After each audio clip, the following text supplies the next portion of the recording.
Joined now by my broadcast partner on the Bills radio network, radio color analyst and former Bills center Eric Wood, who's also the host of the Centered on Buffalo podcast. Eric Wood's appearance is presented by Campbell's Chunky Soup. Big, craveable favorites collide in Chunky Soup's new Mac line, featuring flavors like Buffalo-style Chicken Mac, Chili Dog Mac, and Beefy Mac. Stock up for game day now at your local Wegmans. Chunky, the soup that eats like a meal. All right, Eric, a barn burner there in the second half as the Bills outscore the Bengals 28-13 over the final two frames, including 21 points in a 4.5-minute span of game clock, where the game got turned completely upside down and the place just got whipped into a frenzy, the likes we haven't seen maybe since week one. How do you feel it led to those moments? Because it seemed early the Bills were dead set on neutralizing Chase Brown in the run game, and they did a good job of that. They just couldn't get off the field on third down, and somehow they convinced the Bengals to throw it more, which, as we know, puts the ball more at risk, and they just got two ideal plays when they needed them the most. But did making them one-dimensional kind of lead to that, do you think? Yes, absolutely. I think that's one of the reasons that we saw those back-to-back turnovers happen, because when teams are able to grind the ball out on you and they're averaging 6+ yards a carry, they're just not going to have to put it in harm's way as much. They're not going to face as many third and longs. The situations where turnovers generally happen. And so you have a run play that Joe Burrow throws out of and tries to beat the blitz with Christian Benford, and he picks it off and takes it to the house. If they're running the ball consistently throughout that game, he just hands that ball off. And the very next series, they go back to the pass game, even though they're up 3 points at that time. It's the fourth quarter. They go back to the pass game, knowing that the run game was not effective throughout the game. And that's when Jordan Phillips tips the ball. AJ Epinesa comes up with the interception, and we end up taking the lead after that interception. To me, this rush defense, especially these last 10 quarters, has played so much better than what we saw earlier in the season. The tackling's been better. The gap integrity's been better. Just the overall physicality, and they're doing that with a very undermanned defensive line. So give all those guys credit on defense for making this Bengals team one-dimensional. Now, they still put up 34 points in the game, and that's, not the type of output you obviously want from the other team's offense. But I do believe the run game improvement, the run defense improvement, can lead to more turnovers and game-changing plays down the road.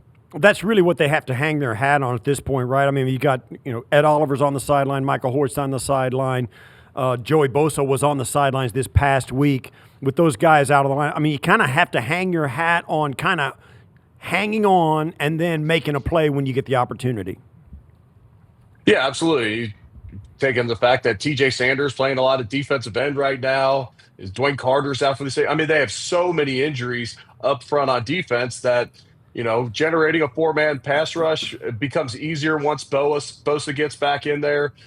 Maybe Morgan Fox can kind of play that, Michael Hoyt role as he gets more experience in this defense and gets back in shape and all that. But we're probably going to have to get more creative on the defense side of the football, and you could get more creative, especially in obvious pass situations, when you're able to stop the run consistently. In these last 2.5 games, they've done a good job with that. We saw the tight ends get involved heavily in the passing game in this one. They go 11 for 137. The entire receiving core goes 7 for 69. And look, if you have a matchup that you like, exploit it. The Bills did that. Do you think that perhaps some eyes on the offensive staff may have been open to the fact that Dawson Knox can give you a little bit more when called upon, knowing Kincaid was still a little gimpy yesterday?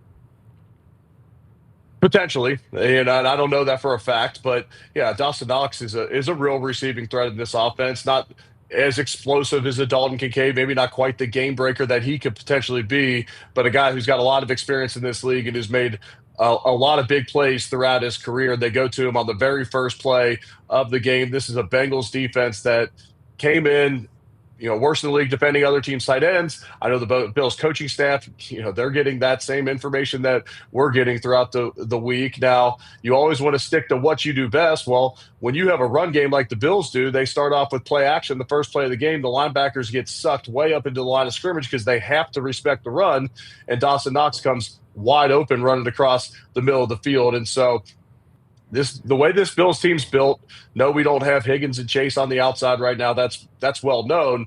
But with our tight ends, with our running backs, with this offensive line, the run game that we have with 17 back there, this team can play big boy football, and they showed it yesterday. Yeah, even so, I mean, this is a team that playing a 4-8 Bengals team. Now, I understand they were 3-0 with their quarterback this season, so they're a little bit different animal than that. But their margin of error with their defense undermanned as it is, their margin of error is really thin. In fact, if it was offense against offense, the Bills' offense scored 32 yesterday against Cincinnati's 34, and without the pick six, they don't win that game. Now, everything hinges on that, but you get my point. As efficient as the Bills were offensively, the fumble out of bounds on the Cook touchdown that didn't count, and his fumble into the end zone, that may be all it takes to lose a game. Even against a team like Cincinnati with a defense as porous as it was. So is their margin of error too thin for any hope going down the stretch? I would say not to have any hope, but we've talked about this for weeks that with the injuries, especially on the defense side of the football, the margin for error just isn't there like it maybe was at times in the past. Because and we've seen that when we've turned the ball over 3 times, we lose. There's your 4 losses on the season. Now there's been some penalties that have played into that. We're not getting necessarily explosive in the punt return game, which has hurt field position at times. Kick return, some games has been an asset, but throughout the game yesterday, the Bills had generally worse starting field position over and over on the Bengals. And so, yes, your room for error maybe is a little bit smaller this year based upon the injuries, and I'll include, the ones on the offensive side of the ball when you talk about Kincaid just coming back, Palmer being out, Spencer Brown's out yesterday against the Steelers. You got both of our tackles. I mean, this is a team that's been banged up at some key positions, and so yes, because of that, I do believe the margin for error is less right now than maybe in years past, but you're still sitting here with the biggest point differential in the league as far as positive point differential against other teams. And I know that doesn't win you a Super Bowl, but that's a sign of a pretty good football team. And I mean, you look around, I like looking on Mondays at, updated, betting odds for the Super Bowl and all that. And right now, out of the AFC, the Bills would be the favorite to come out of there. And speaking of the playoff conference race, the Bills improved to the 5 seed from the 7 just by virtue of their win. And look, the Chargers can leapfrog them with a win tonight because they would have the tiebreaker if they were both 9-4. So they could slide to 6 if the Chargers win tonight on Monday Night Football. But we don't have a clear picture yet, but there is value in being the top wild card. All you have to do is look at the top 4 seeds, and you could see how you can benefit if you finish as the 5 seed, can you not? Absolutely, 5 or 6, because then you're likely playing the AFC North or AFC South champion, which would be the 2 weakest divisions in the AFC. We'll see how that AFC North shakes out. I mean, Pittsburgh, maybe give Bills more credit than maybe we did against Pittsburgh a week ago, but then they beat Baltimore to give them their 2nd straight division home loss in a row. As they're starting to get healthier, they dropped 2 in a row at home in the division to, it's the last 2 teams that the Bills beat. And so, going to the AFC South champion, if that becomes Houston, that's not very appealing. And that's where there'd be tremendous value in that in the 5 seed as opposed to the 6. Well, and if you can get in the playoffs, and all of a sudden you're standing there in the playoffs for the first time in a long time, and Pat Mahomes isn't there, Lamar Jackson's not there, and Joe Burrow is not there. You all of a sudden you have the best player in the tournament at Josh, right? And that's got to give you something to hang your hat on. My point earlier in the show was this, though. The way the Bills are built now, it's harder for them to go on the road with an offensive-driven team rather than defense travels better. because the crowd doesn't bother them as much. They can make their calls. They can do things defensively that offenses can't. So that is kind of a knock against the Bills' chances, but they'd still have the best player on the field in any given matchup.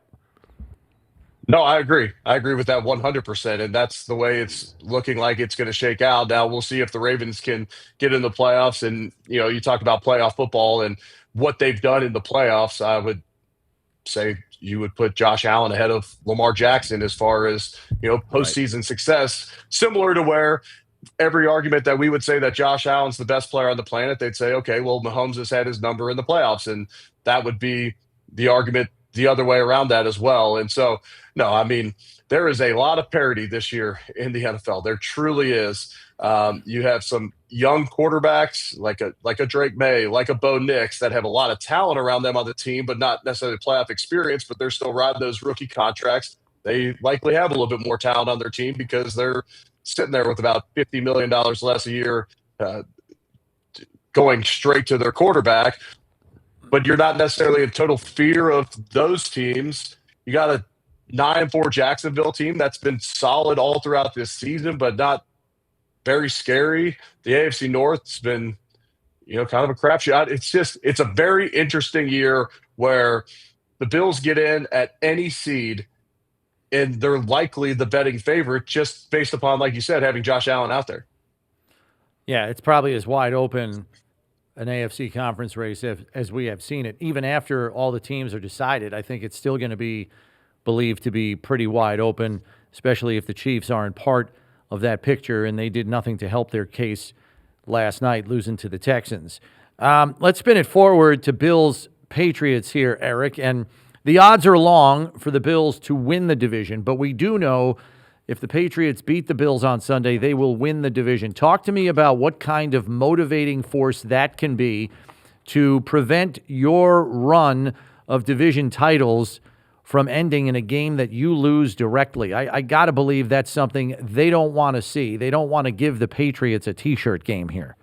That's what I was going to say. No hat and T-shirt game at your expense when you've had the dominance in the division like you have. And so, that's likely talked about throughout the week. I don't know that they're sitting in, it maybe said it before the game in the locker room while you're playing out there.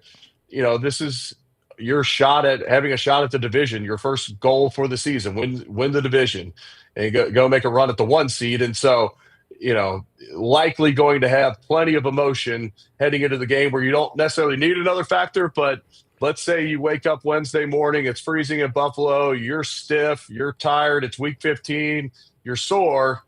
That can be an extra motivating factor where maybe there's a PowerPoint presentation like Shaq Thompson brought up last week that he said he had made for his talk to the defense. Maybe there's a couple pictures shown or, let everyone know, hey, this is not going to happen on our dime this week, and that'd be the goal there. But, shoot, you get to this time of the year, Bill sitting at 9-4, knowing that they still need wins to, A, get in the playoffs, B, have a better seed, and you still have a real – You have a shot, 18% or whatever they're calling it, 17% shot to win the division.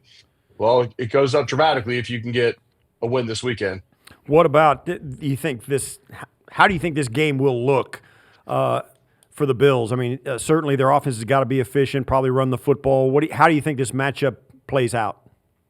Yeah, it's going to be freezing cold in Foxborough. We'll see if the wind plays a factor there. As a stadium, you could catch some wind. They've closed off more areas of that stadium over time to make it less windy. We'll see how the weather plays a factor, but I would assume this is a game where the offense looks similar to last week. You try to establish the run game. You hit the play action off of it. You have some designed pass plays to manipulate some guys open, similar to the pass to Cook, where they have Brandon Cooks in the backfield as well. You have a few of those mixed in. And then, as soon as you can get those safeties down, then you can take your shots down the field. Teams still seem to be pretty adamant about not giving up a deep safety against the Bills, just understanding what Josh can do with his arm, even if you'll say that we have a lack of receiver talent on the outside. And so it's going to continue to be a balanced attack.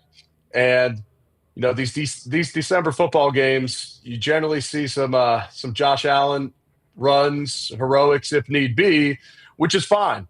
This is when it counts. Don't take those shots as much early in the season. It's all on the line now, and I love the way 17 played yesterday. Eric, thanks for the time. We appreciate it here on a Buffalo Victory Monday. We'll catch up with you in New England at the end of the week. Okay, sounds good. Looking forward to it.